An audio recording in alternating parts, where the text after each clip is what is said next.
Hey guys, tonight we settle into the kind of story that moves slower than a snail on vacation, with a little breeze that barely stirs the tents around you. Picture a sprawling Greek camp, fire pits glowing faintly in the twilight, the smoke coiling upward like lazy snakes, and the scent of charred goat meat drifting through damp evening air. You're stretched out between snoring soldiers whose greatest battle at this point is against boredom itself. Helmets hang on wooden posts like forgotten kitchen pots, and the most exciting sound you hear is someone rolling over onto a squeaky shield. You glance around, realizing you've signed yourself up for the Trojan War, history's most over-advertised campaign. Supposed to be epic, supposed to be glorious, but instead, you're watching men argue about whether it's too windy to light another bonfire. Spoiler alert, you probably won't survive this from sheer yawning. So, before you get comfortable, take a moment to like the video and subscribe, but only if you genuinely enjoy what I do here. And if you're lying there right now, post in the comments where you're listening from and what local time glows on your screen. Now, dim the lights, maybe turn on a fan for that soft background hum, and let's ease into tonight's journey together. You huddle closer to the fire, the sandy wind scratching your cheeks. Epic warriors like Achilles and Odysseus were promised in the brochures, but what you see tonight looks more like a disorganized summer camp. Warriors shuffle to and from the mess tent, clutching clay mugs of watered-down wine, stretching every meal into an excuse to stall. If you thought war meant action, this one just means waiting, and waiting some more. The soldiers' conversations drift around you.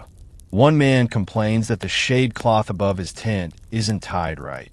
Another insists the fish in the stew was undercooked and far in the distance. Someone strums a lyre badly enough that even Apollo might cover his ears. It's less battlefield, more chaotic Airbnb and ruins, minus the cleaning fee. Historically, you recall, some scholars suggest the legendary Trojan War may have been inspired by multiple smaller conflicts between Mycenaean Greeks and Anatolian cities. The war's 10-year stalemate might just reflect that reality. Campaigns dragged out because supplies ran thin and alliances faltered.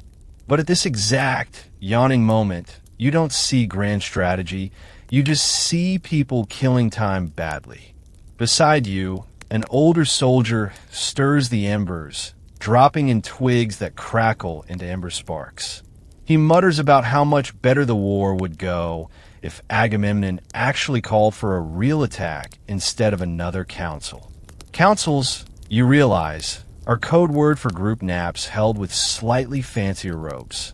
Somewhere behind a largest tent, the generals are probably in heated debate over roasted lamb portions instead of strategy charts. Your eyes wander further to the sentries assigned to patrol. Theoretically serious business, but instead of scanning horizons, most lean against spears, chatting about home gardens or trading sandals that don't fit. You wonder how Troy still stands. The answer seems obvious. The Greeks haven't actually gotten around to fighting yet. There is, of course, a more serious fact behind this laziness. The Greek coalition was famously diverse. Hundreds of kings and chieftains from scattered regions. Coordinating them was a nightmare. It's no mystery that some historians still argue whether such a vast force could really stay camped together for so long without either starving or murdering each other out of sheer annoyance. Meanwhile, the night deepens and the sounds soften. Low laughter, a clash of cups, the hum of someone humming a half-remembered hymn to Poseidon. The air cools, smoke thickens your sleepy gaze. A younger soldier nearby begins carving dice out of sheep bones, whittling slow, deliberate strokes. He explains half-heartedly it's to practice strategy, but really it just passes time while the heroes keep putting off heroics. Across camp, the supposed leaders, men destined to be remembered in textbooks, exhibit about the same urgency as middle managers avoiding a Monday meeting. Nestor, the elderly advisor, is telling an endless tale of his childhood exploits. Warriors nod along politely, their eyes glazing over as he repeats details for the fifth time. Homer would later sing tales of eloquent speeches, but in your sleepy ears it sounds more like bedtime dad talk. Warm, circular, and guaranteed to put you out. Somewhere not far, Achilles sulks in his private quarters, not yet determined to join the fight, not yet destined for glory. Umbrage takes time, apparently, and collecting grudges is harder than wielding a sword. So here's your first millennial delay tactic: anger itself, savored like a cup of lukewarm tea. Heroes, it turns out, work at their own tedious pace. The quirky tidbit floating through camp is whispered among soldiers. Apparently, one captain refuses to move until his favorite goat kid learns to butt helmets for entertainment. You see men actually training the poor animal, holding helmets down to headbutt. Practical? No. Distracting? Entirely. The Greeks are more committed to inventing off-brand pet circuses than finishing a war. You stretch your legs, toes brushing soft sand, heart lulled not by battle cries, but by the rhythmic scraping of someone sharpening a sword slowly, almost lovingly. Yet unlike thunderous fights, the sound feels like a lullaby, metal whispering against stone in a rhythm steady enough to close your eyes. In this camp, epic suffering really means eternally waiting. And as you lower your head closer to an abandoned shield, you notice the war is indeed happening. Just not on fields of blood and honor, but around faint fires and half-truth excuses. The myth's core remains intact, a legendary struggle over Helen, wife of Menelaus. But lying here listening to belly complaints, you suspect the greater enemy wasn't Troy, it was procrastination.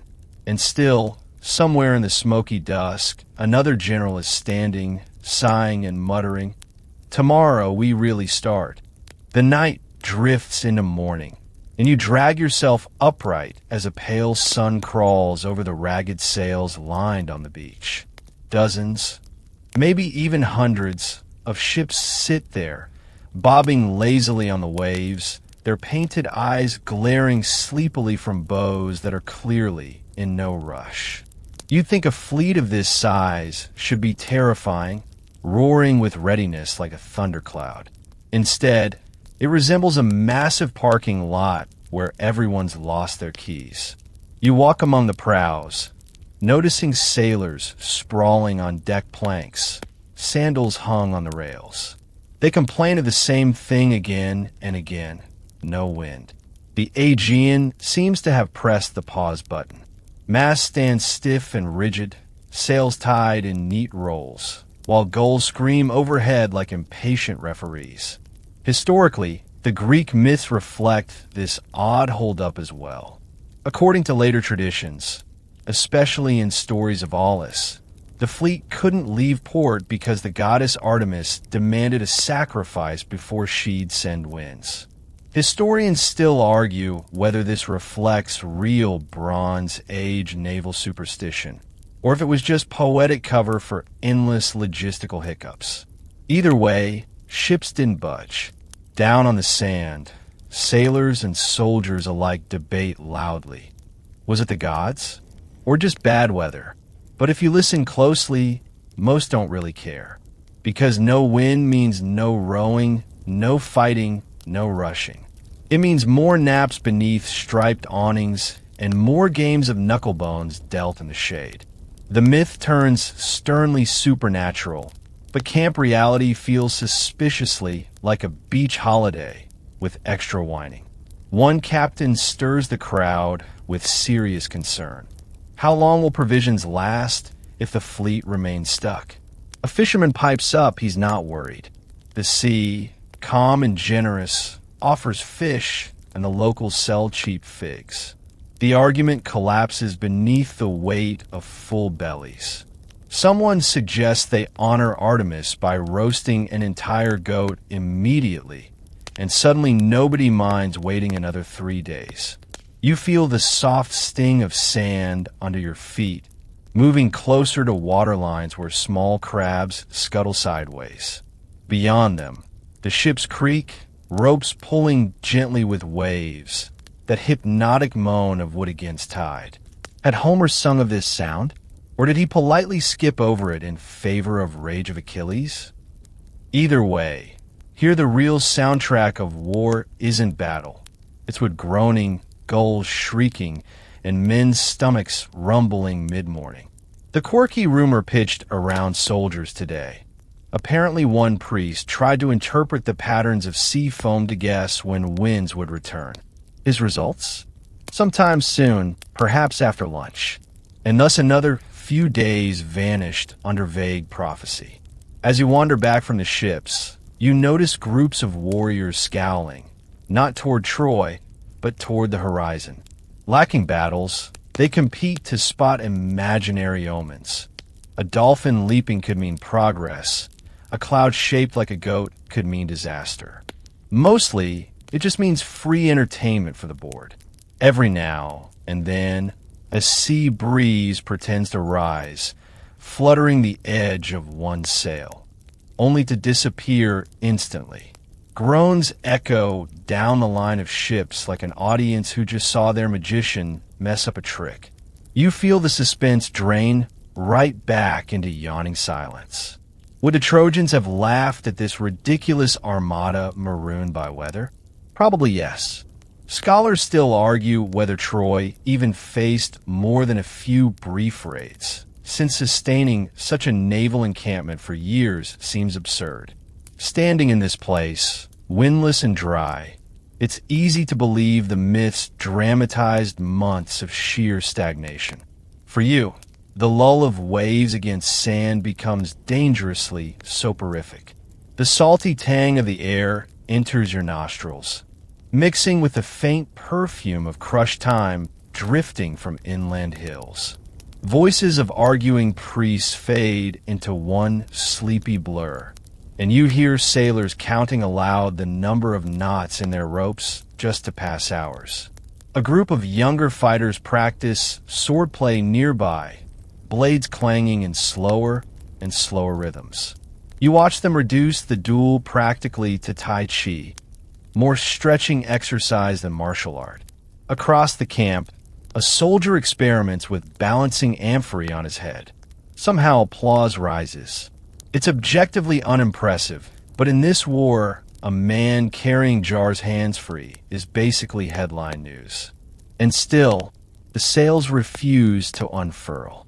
Priests and captains murmur about Artemis, shaking their heads at the goddess's silence. You know what's really happening? Naval calendars stuck in permanent snooze mode. It's like the world's biggest gap year trip. Thousands of men claiming to conquer, but secretly signing up for a very long tea break beside the sea. You reach down to pick up a small seashell, smooth and pink. It reminds you how long this waiting game might continue. War, you realize, only begins once the wind approves. Until then, you might as well try stacking shells until you collapse into sand dreams yourself. Morning drifts toward noon, and once again the Greek camp stalls itself into yet another ritual that feels more like lunch than liturgy. You wander toward the central gathering, where priests shuffle with long robes, hair pinned back in messy curls, carrying bronze bowls that gleam in sunlight. Everyone stands in tense half-circle as though fate itself rides on this moment. But if you lean close, you realize half the warriors are more interested in whether the stew behind them hasn't burned.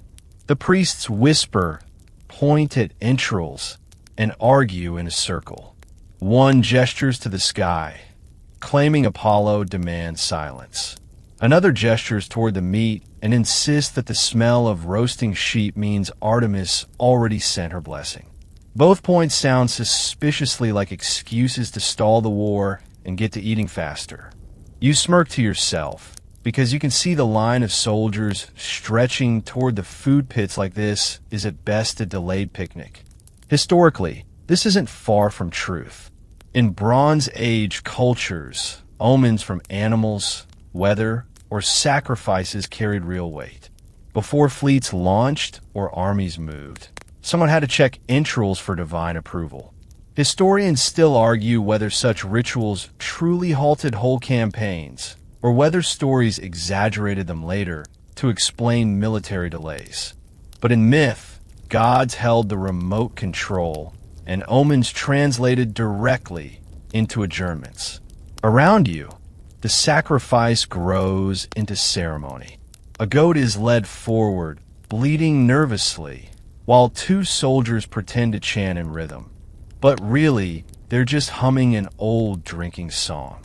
The animal is slain in solemnity, the blood scorching dark sand. Priests bend, dig around entrails, and then step back with looks that suggest bad news. Not enough moisture, too many dark patches. It all means, not today, lads. Everyone groans, but nobody seems truly surprised. Because bad omens mean another day off. Another chance to nap beneath awnings, sharpen bronze slowly, or sneak back toward Helen's side of the tented city to eavesdrop. The war is supposed to pulse with destiny, yet the reality is closer to bureaucracy disguised as religion. You notice a soldier beside you whispering, "It means Artemis wants lamb." Another adds, "No, Apollo wants wine poured." A third insists maybe the gods don't want war at all. Their voices blend with the goat, smoke curling in lazy coils, carrying messages not from Olympus, but from lunch. Quirky rumor of the day. A few warriors swear one priest actually sprinkled figs on the altar to sweeten the mood of Hera. Everyone laughed, but soon they were passing platters of real figs down the row. Nothing like a God-demanded snack break to justify stuffing mouths. You step back into the crowd, eyes following the sun as it tilts toward afternoon. Heat shimmers. Sweat soaks tunics until they cling like wet linen. Instead of charging at Troy, soldiers fan themselves with palm branches, waiting for yet another priestly conclusion. And when the high priest finally declares the signs are unclear, half the crowd cheers. Not because they're scared, but because unclear signs mean no attack yet. Another tea break, branded divine. A distant lyre begins, the tune wafting over helmets like soft wind. Somebody strumming badly again, but people clap along anyway. Momentum turns sideways, off-topic, casual. You realize the war is less like a march toward destiny and more like endless office meetings ending with everyone deciding to have cake instead. Does any god really insist on this pace? Or is it just humans relishing plausible deniability to stall bloodshed? Scholars still argue whether the rituals worked as real breaks on armies, or were dramatized scapegoats for indecisive leaders. By now the air grows heavier. Meat smoke lays thick with honeyed wine spilling on a sand from libation bowls. Sticky hands, sticky throats, priests patting their bellies. It feels like a cookout with extra drama. You hear a grunt from one soldier muttering, "At this rate, Troy will outlast us by boredom alone." You're inclined to agree. The shadows lengthen. Warriors shuffle back to tents, full, drowsy, rubbing their stomachs instead of drawing blades. Helen somewhere in the distance sighs, perhaps wondering whether history will ever get moving or whether she's doomed to become mascot for eternal appetizer parties. And you feel the slow pulse of ritual, now ingrained as rhythm. Eat, predict doom, disagree, delay. A cycle as hypnotic as waves themselves. The afternoon air grows thick and sleepy, and you wander toward the cluster of tents that belong to the supposed heroes, names already stamped into legends, but currently doing very little of legendary note. Heroes, as it turns out, keep the same habits as overworked office staff. They oversleep, they sidestep responsibility, and they whine dramatically about being woken up too soon. You pull aside a flap of one great canvas, and there before you is Achilles. Yes, that Achilles, the unstoppable fighter of poetic fame. Except tonight, he's cocooned in blankets, golden hair mussed, one arm flung over his eyes like a teenager refusing to get out of bed. Beside him, a shield polished to mirror shine leans against the corner. It looks heroic, it gleams heroically, but the warrior himself snores through his destiny. Someone shakes his tent pole, yelling that it's time to fight. Achilles responds only with a groggy shout that sounds suspiciously like 5 more minutes. It is almost comical how this lines up with literature. In Homer's Iliad, Achilles sulks magnificently away from combat after quarreling with Agamemnon. Whole battles rage while he hangs back, brooding. Historians still argue whether this narrative reflects a single hero's legendary temper or symbolizes clan feuds and fractured alliances within Greek coalitions. Whatever the truth, the myth boils down to this. Achilles takes one of the longest sick days in military history. Not far away, Odysseus, too, seems less like a brilliant strategist and more like a motivational speaker rehearsing in front of a mirror. His plans today involve endlessly rewriting rousing speeches, but he's yet to deliver them. He waves his hands dramatically, tests punchlines, scowls, begins again. It's all pep, no step. His soldiers meanwhile lounge about, half asleep, nodding at each unfinished rally with the sleepy agreement usually reserved for bedtime fairy tales. Ajax the Greater? He's working on carrying boulders back and forth pointlessly again. What he calls staying sharp. But let's be honest, it's procrastination disguised as muscle flexing. Menelaus? He sits moodily on a log, reheating his grievances about how Helen wandered off. But even he seems too tired to truly plot revenge today. If this war had a slogan, it would read, "Glory tomorrow, napping today." The quirky tidbit being passed around this particular evening involves Achilles refusing to leave his tent until someone finds his favorite woolen socks, allegedly imported from Thessaly. The image of the world's fiercest warrior stalling a continental conflict over itchy feet is so absurd that soldiers whisper it half mockingly, half believing. Whether true or not, it fuels the narrative. Even heroes need their cozy comforts. You stroll between tents, taking in the atmosphere. Armor pieces glint idle in the sun, but lie scattered on the ground, almost neglected. Sword edges dull slowly because they've been sharpened too often with nothing to cut. One young recruit balances helmets into precarious towers, while another yawns so loudly it echoes like a horn. The longer you linger, the clearer it becomes. War stands frozen not because the enemy is impossible, but because its heroes guard their beds more fiercely than they guard camp perimeters. It's as though the great saga of the Trojan War is actually a contest over who can build the longest nap streak. Yet some historians speculate there is an undercurrent of symbolism here. Achilles staying in his tent may have represented the real tension between Greek city-states. When pride or insult outweighed urgency, nothing moved forward. Archaeology still debates whether such prolonged stalemates were commonplace or only mythic drama. But for you, sitting cross-legged in the dust, the evidence is right in front of your weary eyes. Procrastination is contagious, and this camp breathes it like incense. You look back across the shore. The ships still sway uselessly, and you realize those heroic banners flutter quietly above tents where everyone snores, dreams, debates sandals, and stretches out grievance meetings. So far, this is less the battle for Troy than the Olympics of avoidance. The fire tonight dims earlier, soldiers tuck in quicker. One laughs and mumbles, "May Apollo guard our dreams at least, since he won't speed our swords." The glow fades, and what lingers is a chorus of heroic snores, the lullaby of the war's supposed champions. And you, listener, feel your eyelids join in, carried on that heavy rhythm of oversleeping legends. By the next day, you wander toward a racket coming from the makeshift workshops near the camp edge. This is where carpenters, smiths, and every so-called craftsman gathers to construct siege towers, ladders, and battering rams. You expect to see sparks flying, wood shavings curling, urgency buzzing. Instead, you find a circle of very relaxed men fussing over planks of timber as though each one deserves the attention of a priceless statue.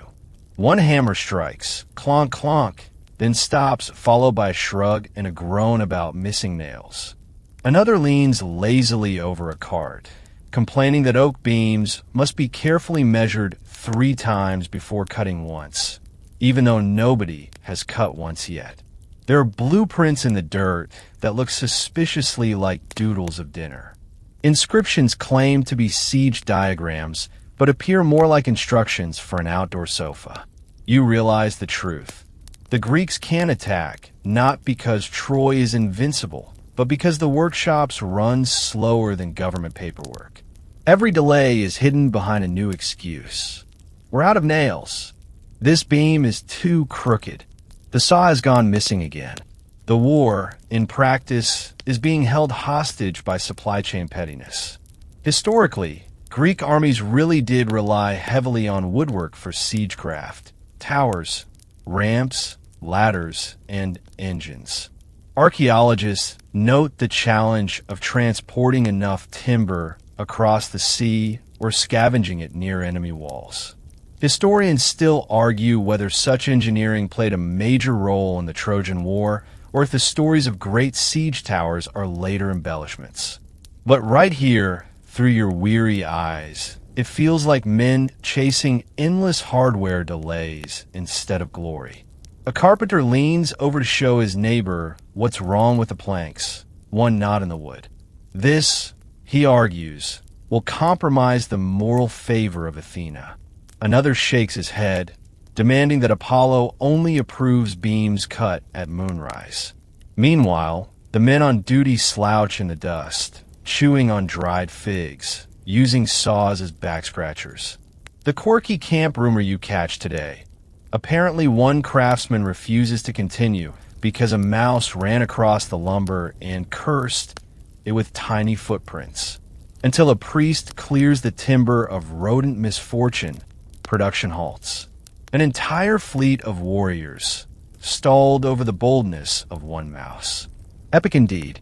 You observe the so-called project leaders scratching their heads, making a show of caliper measurements.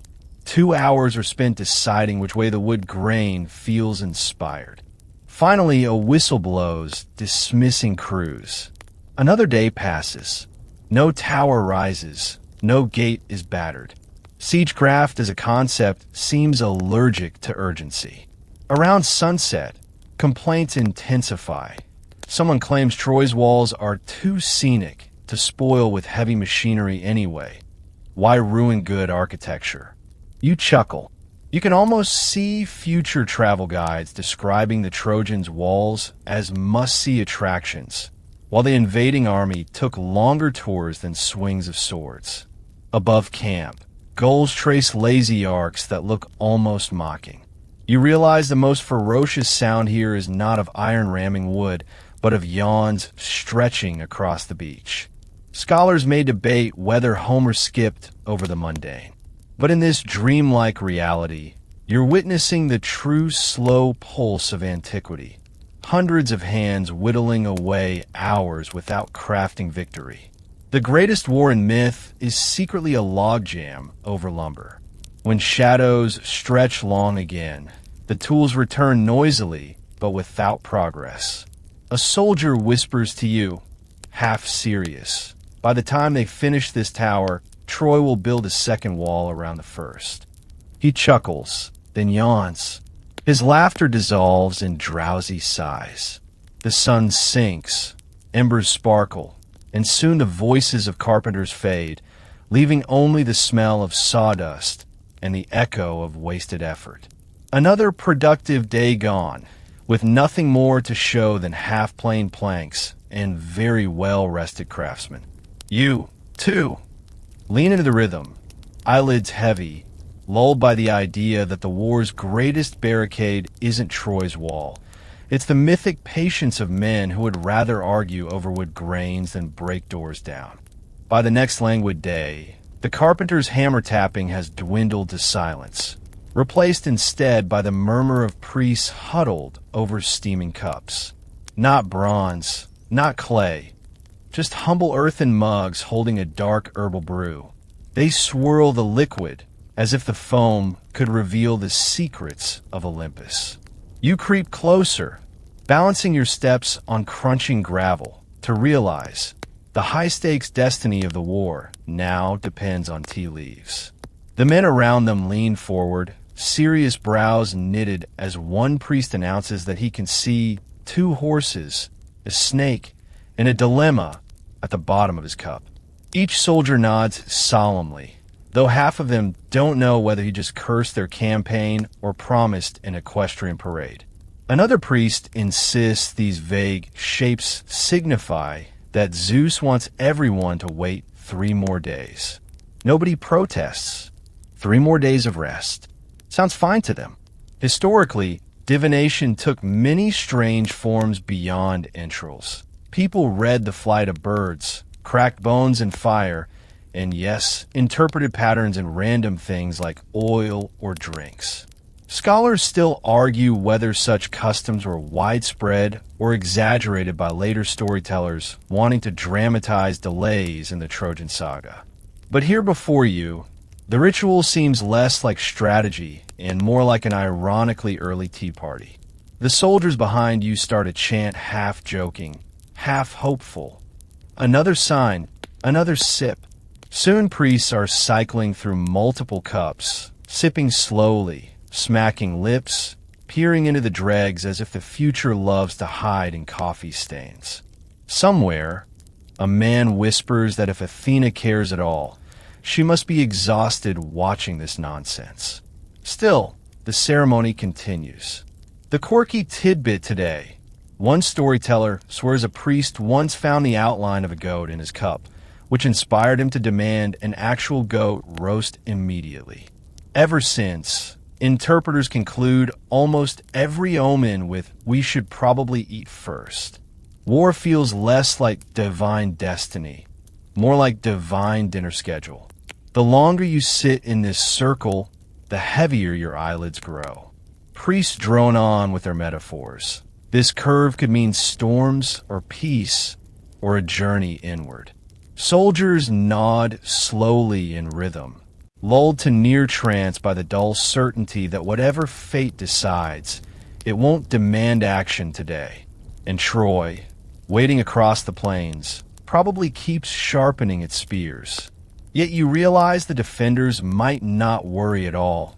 If every decision in the Greek camp depends on the right swirl of steeped leaves, victory feels comfortably delayed. A breeze stirs, faint and salty, carrying the earthy smell of boiled herbs mixed with lingering wood smoke. The combination is oddly soothing. You lean back on your elbows, listening as a priest repeats again, "We mustn't act until the signs are clearer." That phrase, you think, may be the unofficial anthem of this entire war. By evening, the crowd disperses, no stronger, no closer to battle. Bellies full of tea instead of courage. Warriors slip back to hammocks and blankets, content to let destiny nap with them. Around you, the crackle of fire fades under the low murmur of men telling one another sleepy fortunes. "I see a cow in yours." Means you'll marry rich, or maybe just get steaks soon. And so, once more, the war takes a deliberate pause, guided not by spears, but by soggy leaves swirling at the bottom of cups. Another tea break, quite literally written in the dregs. The camp is buzzing with small talk again, but not about strategy or battle formations. Instead, you hear a gentle hum of gossip rising from a corner that looks suspiciously like a knitting circle. When you wander closer, you find Helen herself in the center, hair braided carefully, cheeks glowing as if she's been visited by Aphrodite's beauty workshop in person. Around her, warriors who were supposed to be measuring spear shafts or oiling armor are sitting cross-legged, twiddling thread. Yes, thread. Knitting, weaving, or at least pretending to. Helen, queen turned catalyst for war, has apparently started a kind of workshop, a distraction disguised as fabric craft. The men lean in, so casually asking her questions. Do you prefer wool from Thessaly or Crete? What's the latest in Trojan palace designs? She smiles, answers gently, and every reply is another 20 minutes lost to the abyss of dithering. Historically speaking, weaving and textiles were hugely important in Greek culture.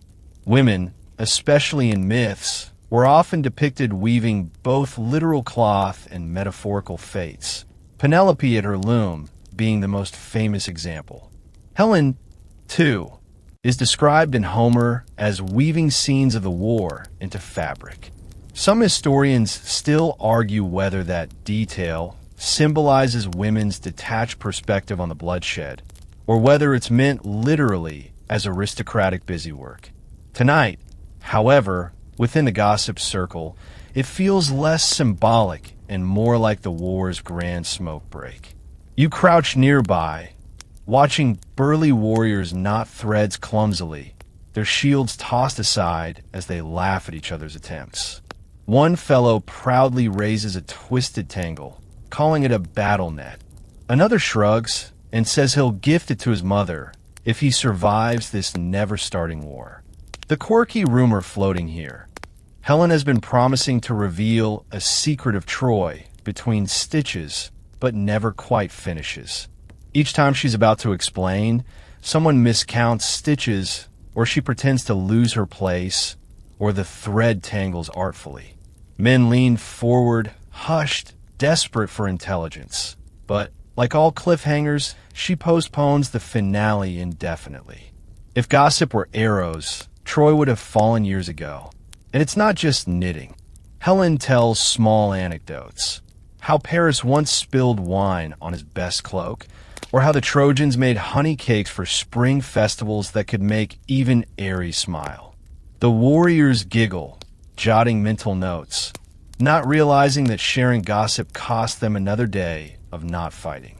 As dusk softens the sky to lavender, you notice even the sternest commanders drifting by Helen's gathering, pretending to check on things, but secretly listening. They emerge with folded scraps of wool and smiles that no war chant could ever coax from them. Scholars may keep wrestling with timelines of the Trojan War, asking whether 10 whole years truly passed.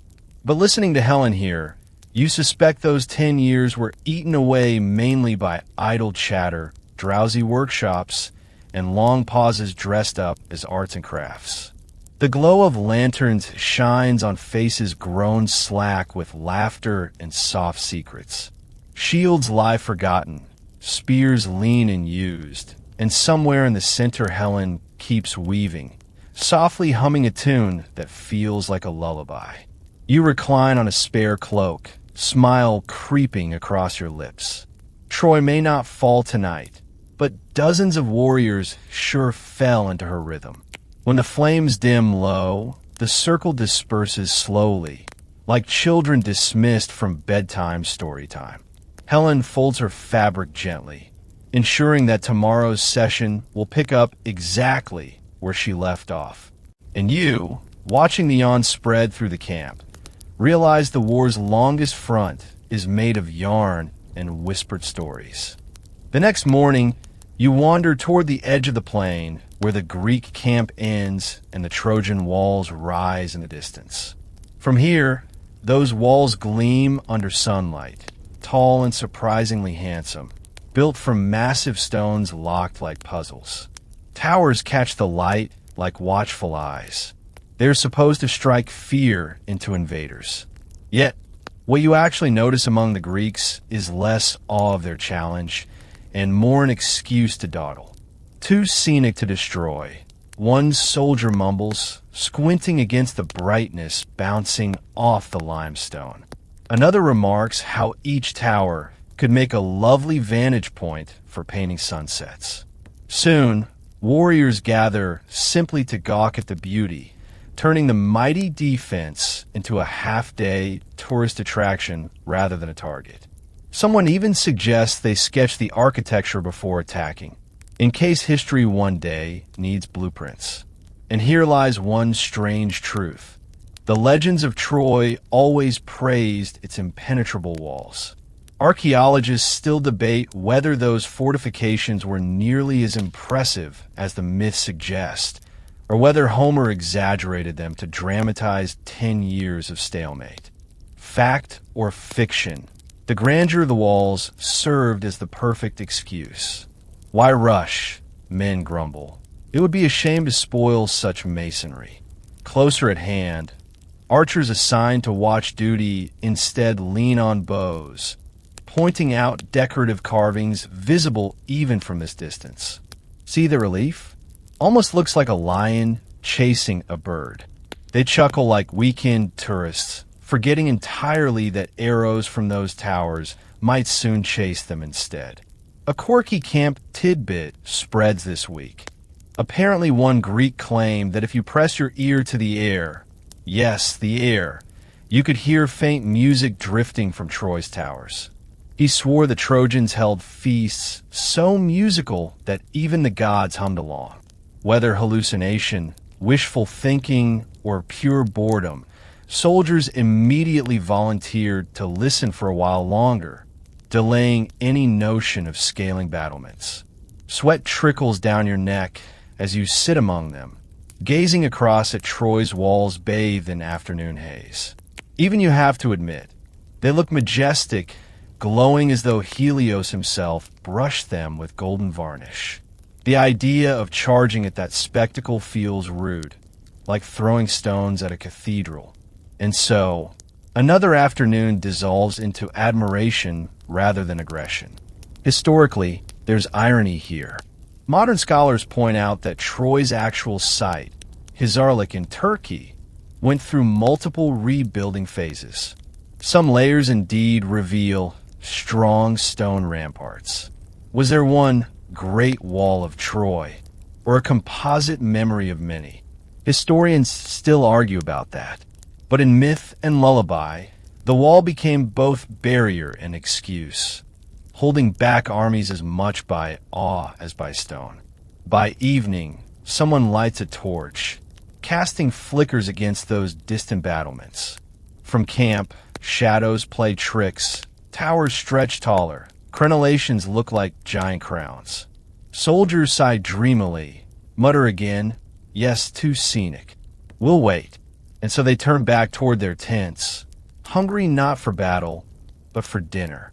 You roll onto a blanket under the fading sky, the image of those glittering walls still stitched into your eyelids like a calm mural. And you realize boredom itself has been immortalized in architecture. History might remember Troy's defense as proud and unyielding, but you've witnessed how half of it was simply too pretty to hurry against. The camp wakes sluggish again, bronze armor clanking faintly in the morning sun. You expect at least the sound of marching drills or sword sharpening, but instead you find entire clusters of men bent over their gear on blankets spread across the sand. Helmets line up like giant eggs, shields like polished plates, except no one is strategizing. They're debating polish methods. One soldier buffs his breastplate with oil, rubbing in tight circles until he can spot his reflection. Another scoffs, rookie mistake. Everyone knows vertical strokes impress Athena more. Yet another insists diagonal polishing brings better luck in spearing Trojans. The argument soon spreads within earshot. Each tent claiming their way produces the proper heroic gleam.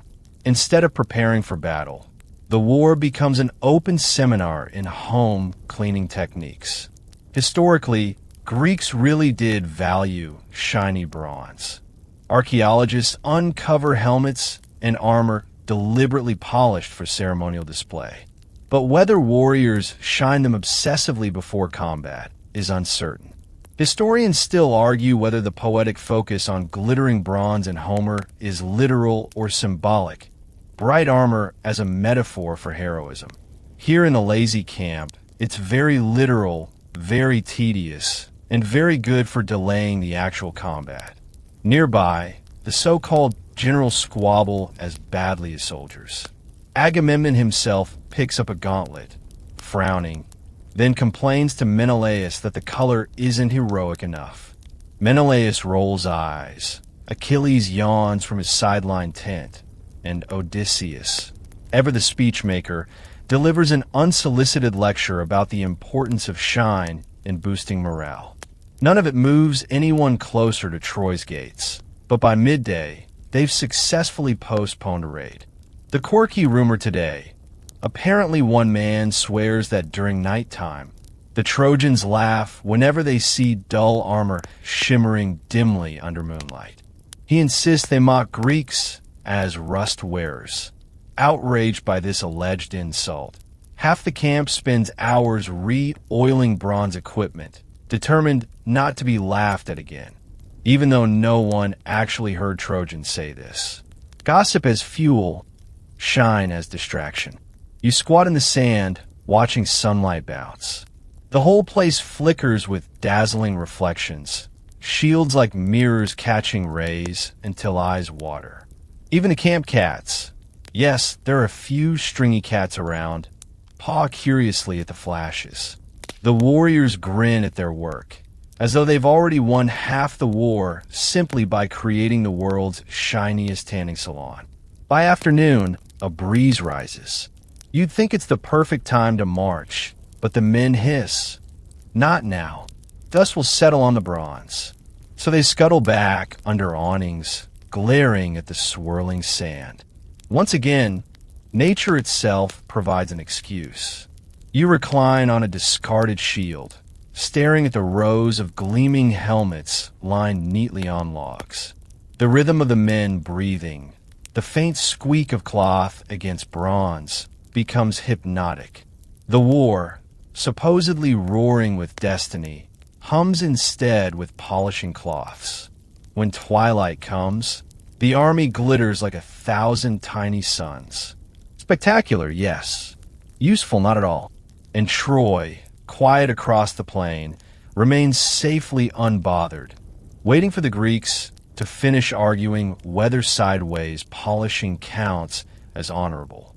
Night falls again, the sky scattered with stars like spilled grain across velvet, and the Greek camp drifts into a strangely festive mood. Instead of soldiers mustering for dawn battle, amphorae are dragged out from storage, popped open with soft thunk sounds, and soon the scent of fermented grapes drifts down every row of tents. Dionysus, god of wine and revelry, seems to be working overtime here. Every attempt by stern commanders to rally the troops dissolves once the first ladles are poured. Brothers who should be sharpening javelins are clinking cups instead. What was meant to be a practical ration becomes an all-night symposium, complete with slurred hymns and off-key chanting. Historically, wine was central to Greek culture, part ritual, part celebration, part nutritional staple when mixed with water. Homer's poems mention it frequently, sometimes in almost sacred terms. Scholars still argue whether soldiers in long campaigns leaned this heavily on wine, or if the later image of drunken armies reflects stereotypes of Greeks enjoying feasts more than fights. But here in the lull of your camp, the evidence is liquid, fragrant, and pouring fast. The soldiers clump into circles around low fires. They sing muddled tunes invoking Dionysus, sway as though the god himself stumbles among them. One accidentally pours an entire amphora over his boot, insisting it's an offering.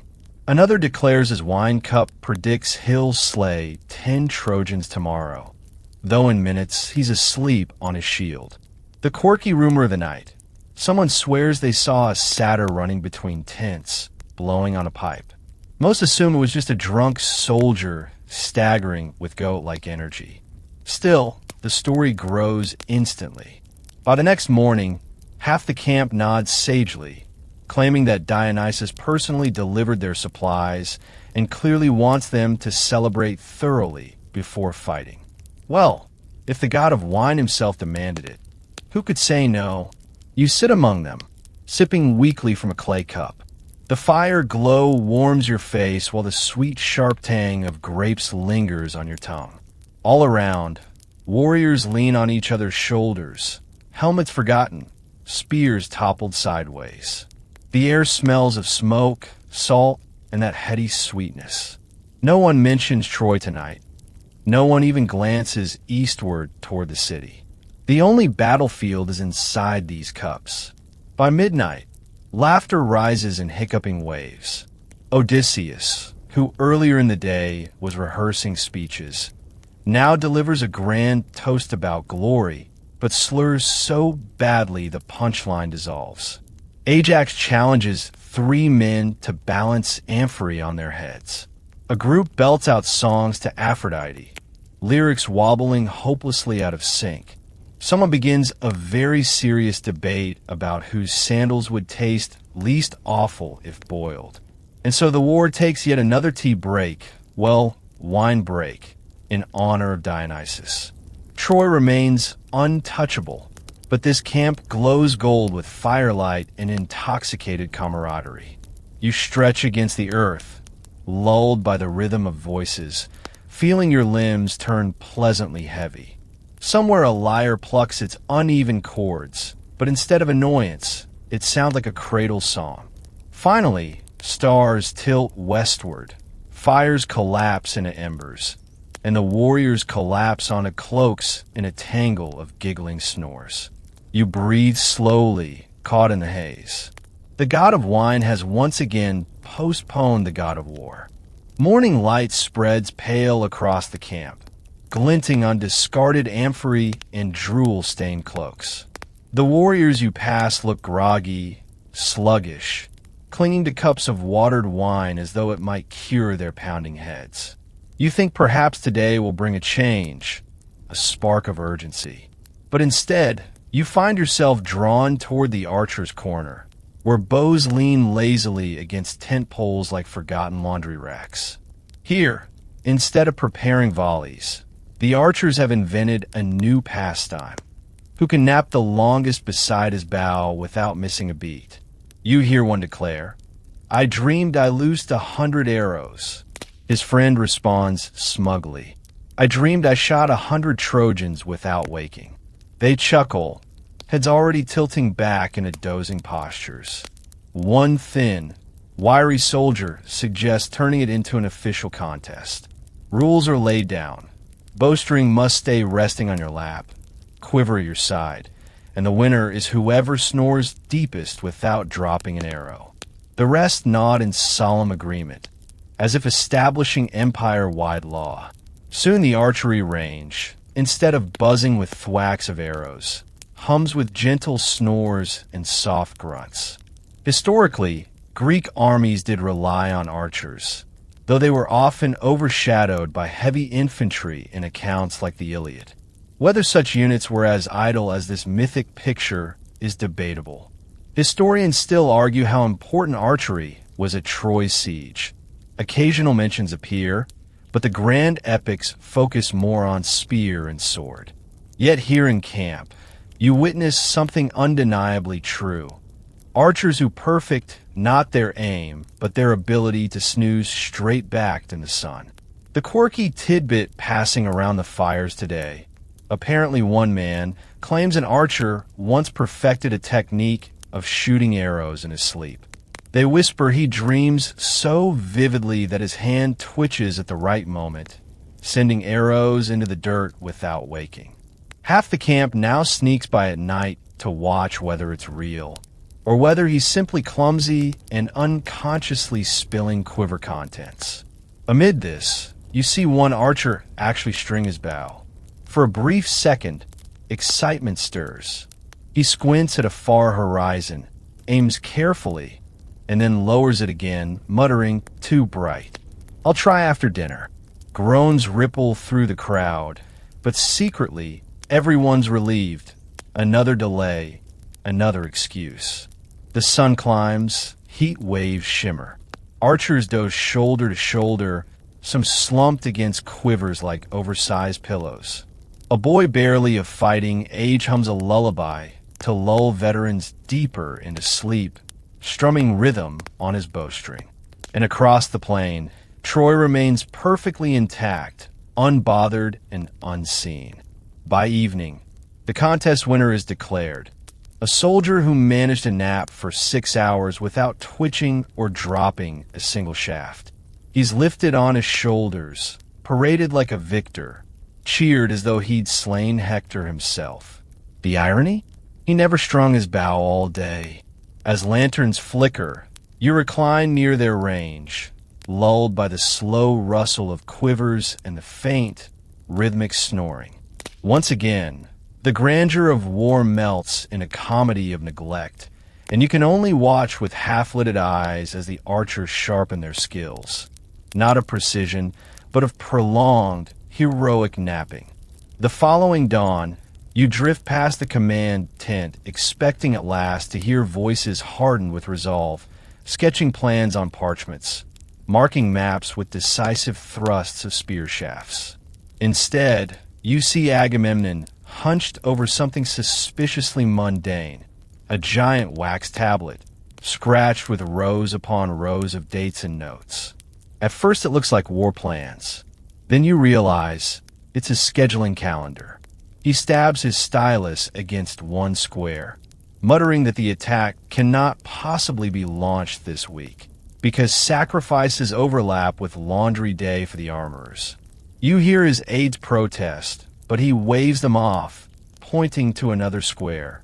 Perhaps next fortnight, after we've honored Poseidon and completed the festival of figs. You lean over his shoulder to spy the wax. It's mostly filled with notes that sound like chores. Check helmets, count goats, host wine tasting, and reschedule raid until after harvest moon. If Troy ever falls, it won't be by battle. It will be by paperwork running out of space on Agamemnon's calendar. Historically, coalition leadership was indeed complicated. Over 100 kings and chiefs supposedly fought at Troy under Agamemnon's command. Scholars still argue whether one man could truly keep that many fractious leaders aligned, or if Homer exaggerated unity. In practice, what you see here is one overworked administrator juggling egos with fewer victories than missed appointments. The quirky rumor today: word drifts through camp that Agamemnon himself once rescheduled a sacrifice not for divine reasons, but because his preferred harpist wasn't available until later in the week. Soldiers snicker, rolling eyes, while others solemnly note that maybe the harpist was essential to move the gods. Either way, yet another delay justified itself. Around midday, you listen as Agamemnon holds a council of chiefs. He unrolls the calendar like a treasure map and points at empty boxes. One king declares he's busy hosting his men's seasonal wrestling competitions. Another reminds him that the moon will be inauspicious for bloodshed until it's fat again. Odysseus goes on a tangent about logistics of firewood collection. Before long, the entire council sounds like neighbors arguing over when they'll finally repaint a shared fence. And so decisions dissolve. The big charge is penciled in later. The secondary raids postponed. You see the men disperse, not with fire in their eyes, but with relief. To them, delay means another nap, another meal, another excuse. The tablet itself glows in lantern light that evening. You almost laugh. It looks eerily like a modern planner, complete with cancellations and scribbles. But instead of meetings, these are sacred obligations.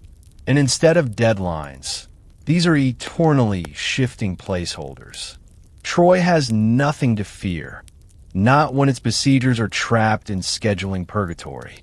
You recline on your back, staring at stars overhead. While inside the tent, Agamemnon still fiddles with dates and omens, sighing heavily. Around him, the war stalls again in the wax between boxes, unfinished, unmoving, unurgent. Tonight you step beyond the mortal camp, your thoughts drifting skyward, and realize that even the Olympian gods themselves aren't exactly rushing matters. Overhead, atop their glittering thrones, the immortals bicker and lounge as much as their human pawns below. You can almost hear Zeus booming for everyone to pay attention, only for Hera to interrupt, demanding a pause. Why? Because she insists Olympians too deserve bathroom breaks. It sounds absurd, but myths often paint gods as comically human, jealous, distracted, or lazy. If mortals mirrored their divine overseers, it's no wonder the Trojan War crawled along.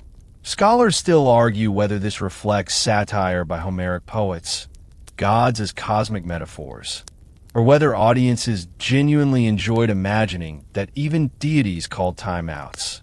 Either way, destiny itself moves no faster than a tea kettle left to simmer. You look back at the campfires, but your mind drifts upward.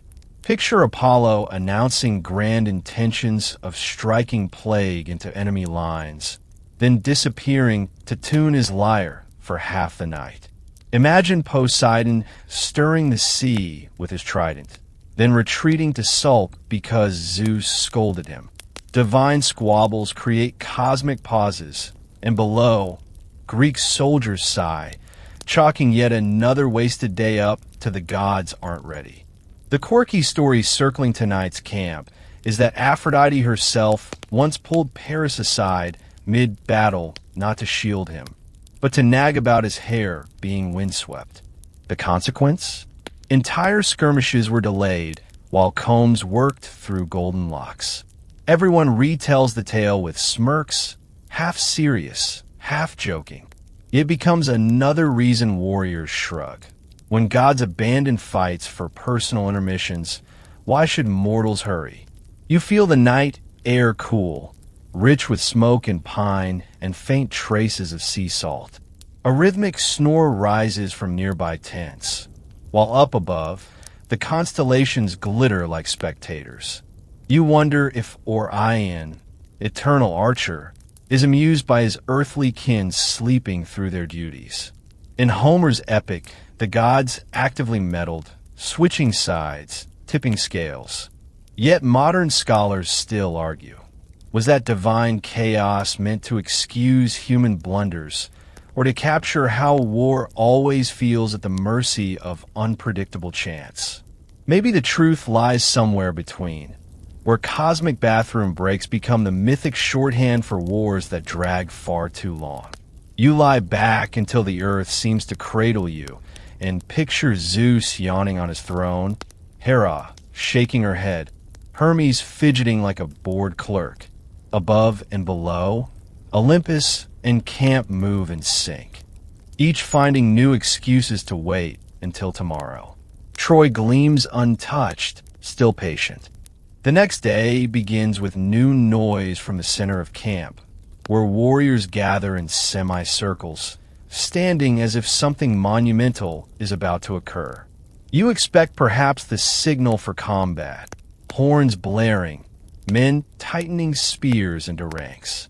Instead, you find Odysseus himself front and center, chest puffed out, clearing his throat as though he's about to reveal the meaning of life. It is another speech, another one, and it is long. He begins slowly, weaving metaphors about lions with flaming manes, about eagles soaring higher than doubt, about destiny sleeping in men's chests until woken by glory. You lean against a spear post, already tired, because you know what everyone here knows. The speech will last all morning. Odysseus is the master of words. Yes, but in his hands, words become glue that stick men to the ground instead of pushing them forward. Warriors shift from foot to foot. Some nod earnestly. Others blink in barely hidden drowsiness. A few simply sit cross-legged in the sand, deciding that if they're trapped in another pep talk, they might as well get comfortable. Historically, orators like Odysseus were indeed prized not only for cunning, but for persuasive speech. Homer paints him as a silver-tongued strategist whose words could sway councils. Yet one wonders whether extended speeches became less inspiration and more sedation. Historians still argue whether these long rhetorical discourses were beloved in their time or satirized for their excess. Today, in this limbo of war, his words accomplish little beyond another delay. The quirky tidbit trickling through soldiers' whispers. Apparently Odysseus once took 3 full days to finish a pep talk because he insisted on describing, in detail, the ancestry of each listener in the crowd. By the time he concluded, nobody remembered what the rally was for, but everyone knew their great-grandfather's shoe size. The tale might be exaggerated, but watching today's slow rhythm, you believe it. As he drones on, your mind begins to wander. The cadence of his voice is like waves. Rise, fall, rise, fall. He paints Troy's fall in such broad brushstrokes. You almost forget the city even exists, picturing instead dreamlike scenes of warriors made immortal in songs. Your eyelids slip lower. Maybe that's the real genius. Odysseus can bore entire battalions to sleep, preventing reckless charges and stretching time infinitely. Behind him, commanders exchange glances. One mouths silently, again, but dares not interrupt. And so, heroic action is postponed beneath another dome of words, echoing in lazy circles under the midday sun. By evening, when finally the speech coasts toward what might be an ending, applause ripples half-heartedly. Men stagger away as though emerging from trance. Somewhere in the east, Troy's torches burn bright, yet no one marches toward them. Not today, not after another pep talk that swallowed the hours whole. You lay back on your cloak, head buzzing faintly with lingering metaphors, unable to recall half of them. The war slumbers again, rocked by Odysseus's endless lullabies disguised as rally cries. The sun swells heavy above the plain, filtering hazy gold across the market stalls that have sprouted like mushrooms just inside the Greek camp borders. At first, these stalls were meant for supplying warriors simple bread, goat meat, oil. But now, you realize they've grown into an entire bazaar. And the longer everyone shops, the longer Troy remains perfectly safe. Merchants from nearby villages hawk wares boldly. Honey cakes dusted with cinnamon, baskets of olives glistening green, jugs of goat's milk already frothy under lids. Potters stand on crates, shouting about their amphory designs, one claiming his are guaranteed to hold more divine favor than the next man's. At the center of it all, warriors shuffle in lines, distracted by savory smells, bartering with coins and with trinkets stolen from earlier raids. It should be battle day. Instead, it's market day. Historically, long military encampments often created thriving shadow markets around them. Archaeology at real sites, such as Hizarlik, shows evidence of trade and contact even during supposed sieges. Historians still argue whether the Trojan War was as constant and bloody as myths claim, or partly a prolonged coexistence with bursts of fighting interrupted by long stretches of trade. You see the latter here, honey cakes replacing sword thrusts. One curious rumor spreads through the crowd.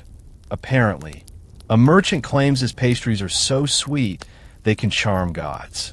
Soldiers eagerly line up, convinced a bite will guarantee victory in duels.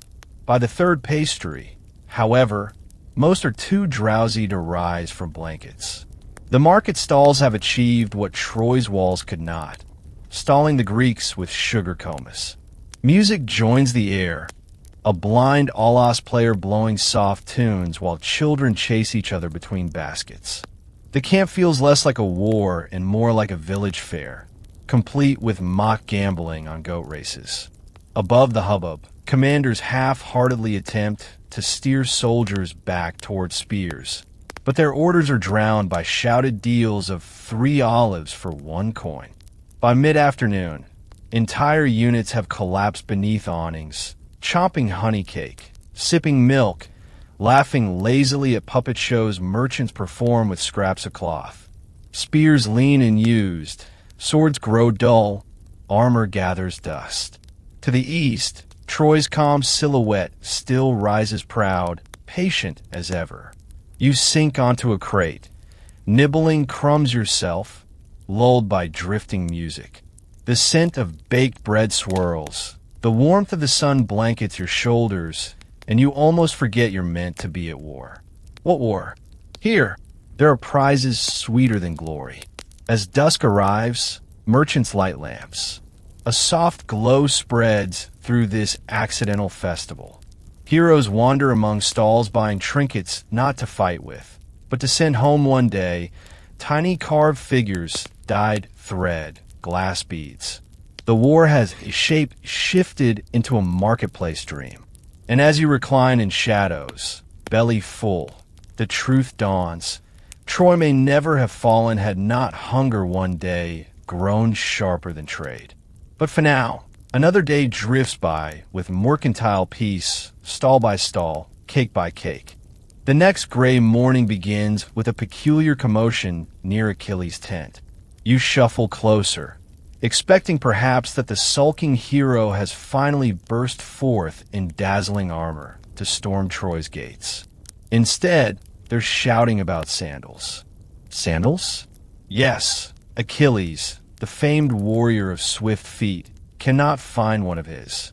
You stand at the edge and watch as entire clusters of soldiers rummage through piles of blankets, overturned baskets, scattered armor.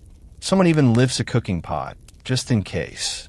The great golden-haired champion refuses to take a single step without his beloved footwear. A war paused by a missing sandal, only in this camp. The irony is heavy. Achilles is remembered as nearly invincible, his only weakness the heel. And yet here, a far more mundane weakness has emerged. Bare toes against hot sand.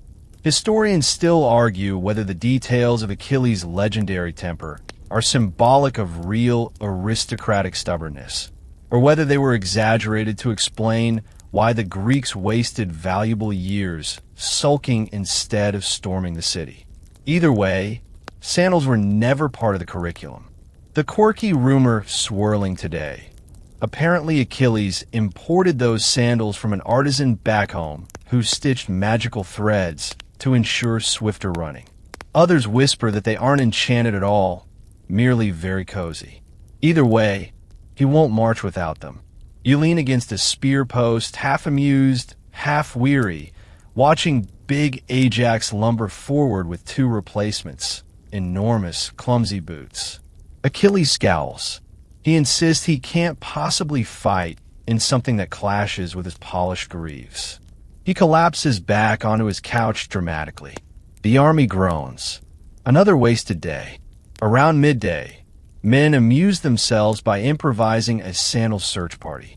They form mock patrols, combing dunes dramatically, holding helmets as baskets to carry back stray shoes they find, though none belong to Achilles. By afternoon, they've discovered half a dozen sandals left behind by less fussy warriors, but none satisfy their diva champion. And so the war stalls. Nearby commanders mutter that Achilles might even use the sandal crisis as an excuse to extend his famous sulk. Some laugh, some sigh. Most simply take it as another reason to head back to market stalls for figs. Historically or not, you note how myths amplify small moments of pride into epical delays. Perhaps the sandal itself embodies that truth. The smallest inconvenience inflates into weeks of paused conflict. Or maybe storytellers later added details to blame Achilles for boredom stretches no poet wanted to admit. Scholars still debate whether the champion's stubborn refusals were authentic or allegory for fractured coalition unity.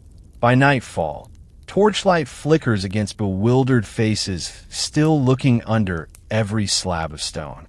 No sandal, no battle. Achilles leans dramatically in his doorway like some tragic actor, muttering about destiny thwarted by fate. All around, soldiers laugh quietly, turning the incident into yet another lullaby of delay. You close your eyes. The war has been postponed once more, this time not by gods, not by omens, not even by wine, but by the absence of one stubborn hero's shoe. The sun edges hotter by midday, and whispers ripple through camp.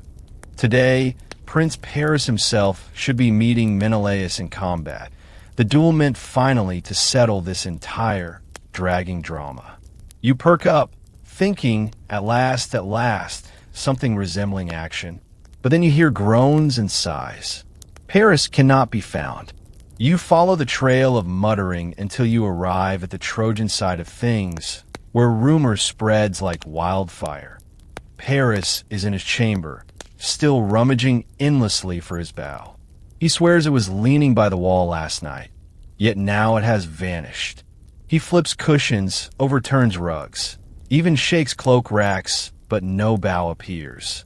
Duels and wars alike are postponed over his messy storage habits. Somewhere in the distance, the Trojans shrug. Helen, lounging amid her weaving, offers only a chuckle. Perhaps she hid the bow on purpose, or perhaps she finds the search entertaining. For the Greeks, though, the delay is infuriating and oddly relieving. Another chance to push responsibility into tomorrow. Historically, Paris was indeed depicted as more lover than fighter, often protected by Aphrodite when duels went poorly. He was not celebrated as a warrior equal to Hector, instead remembered for hesitant, almost cowardly actions. Historians still argue whether this characterization represents actual memory of a weaker combatant, or whether poets later painted him as soft to contrast with Hector's nobility. Either way, losing a bow fits the myth's version of him perfectly. The quirky tidbit whispered in allied tents. Apparently Paris once misplaced not just a bow, but all his arrows, borrowing Hector's reed shafts instead, just for now. Hector later scolded him, claiming even Apollo shakes his head whenever Paris stumbles through arsenals searching for gear. Whether true or campfire mockery, it sticks. The prince is infamous for not having anything ready. Meanwhile, you peek across the plains. Greek champions stand idle, half-armed, waiting like actors held in pause by a missing prop. The duel that might have ended the whole war becomes another soap opera episode of Where's My Bow? Soldiers sit cross-legged, watching clouds, gnawing bread, rolling dice to pass the silence. Paris finally emerges toward evening, hair brushed, robe fragrant with oils, still without his weapon. He gestures dramatically, swearing the gods themselves must have hidden it to delay fate. Everyone nods, half rolling their eyes. After all, if divine interference is the excuse, who can argue? The duel is rescheduled, and so the war's longest stage play drags on.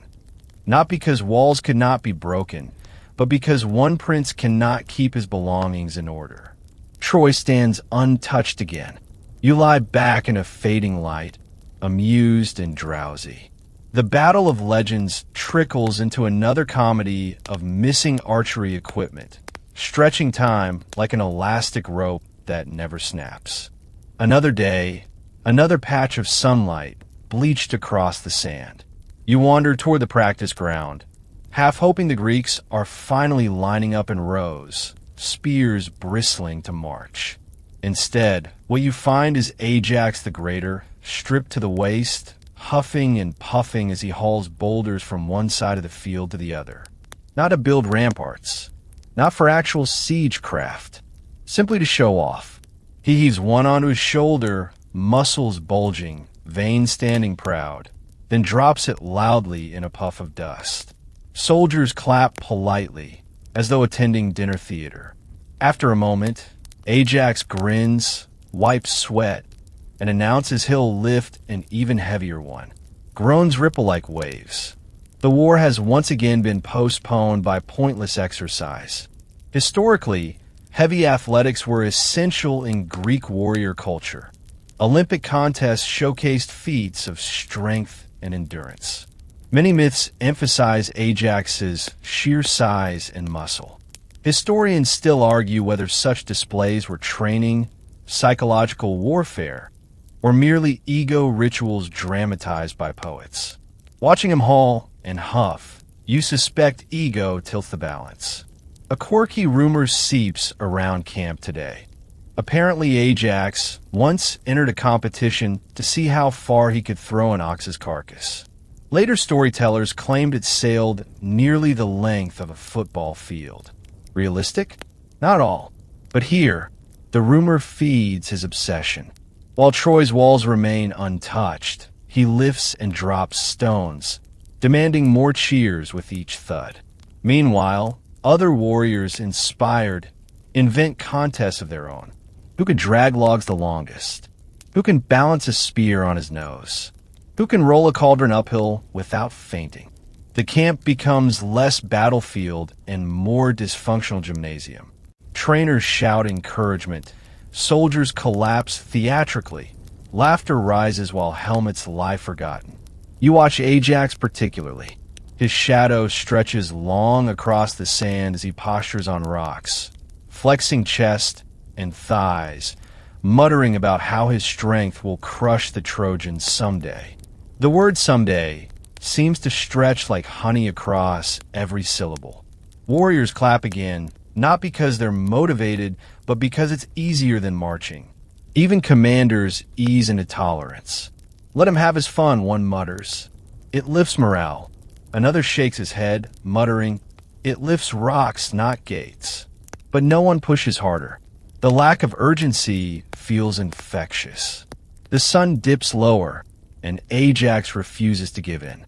He struggles with one stone too large, groaning until 3 men rush to help, nearly dropping it on his foot. When it finally crashes down, dust explodes into the air, coating everyone gray. Cheers erupt anyway. The day closes not with war cries, but applause for meaningless strength. Scholars may never prove whether scenes like this truly unfolded during the long Trojan stalemate. But in this dreamlike camp, you can see clearly, glory doesn't stall because Troy is strong. It stalls because heroes decide to host impromptu Olympics in the middle of history. By night, firelight flickers over Ajax's exhausted frame. He beams proudly, convinced he has earned another line in song. And while Troy waits untouched, you tuck your arms beneath your head, letting the rhythm of his boulder thuds echo in your mind like primitive lullabies. Another dawn scrapes pale pink across the shoreline, and today the camp's commotion isn't about sandals or speeches, but about the horses. Rows of sleek, muscular steeds stand tethered near the edge of the water, manes rippling in morning wind, hooves stamping impatiently. You think, finally, horses saddled, warriors mounted, a charge in the making. Yet when you stroll closer, you see brushes, combs, buckets of water lined like an open-air salon. The attack is indefinitely postponed because the horses must be perfectly polished. Soldiers move in slow, deliberate rhythm, stroking manes with oiled hands, scrubbing hooves with rags, braiding tails as though entering a parade. Warriors debate endlessly. Should we use olive oil or goat fat for shine? Braids or flowing manes? The fighting force of 1,000 ships is halted over equestrian hairstyles. Historically, Greeks indeed prized their horses, though cavalry was less prominent than in later eras. Elite heroes were often described as tamer of horses. Archaeology reveals decorated bridles and ornaments, suggesting ceremonial emphasis. Historians still argue whether horses played much direct combat role at Troy, or whether poets inflated their role. Here in camp, however, their role is clear, delaying tactics disguised as grooming rituals. The quirky rumor in circulation. A rumor insists that Troy's defenders once laughed so loudly at the sight of overgroomed horses that the sound carried across the plain. Each retelling grows. The Trojans allegedly joked, "Shall we fight? Or wait until they perfume the hooves too?" Whether the line was ever shouted or not, it ensures the Greeks groom longer, determined to reveal perfection when their steeds finally march. You stroll, feeling the sun warm your back. Rows of horses shimmer as light dances across glossy coats. It is oddly hypnotic. All that golden shine, hooves clacking softly, breath steaming in rhythm. The war begins to feel like an elaborate horse pageant, each warrior vying for the title of most handsome charger. Meanwhile, commanders squabble yet again. One bellows that grooming wastes daylight. Another retorts that sending scruffy horses into divine combat would offend Poseidon, patron of horses. Soon the argument solves itself because no decision is made. The grooming continues, the charge postponed. The day stretches into lazy evening. Horses munch hay, tails swish idly, and the army, now practically a stable team, slumps down satisfied.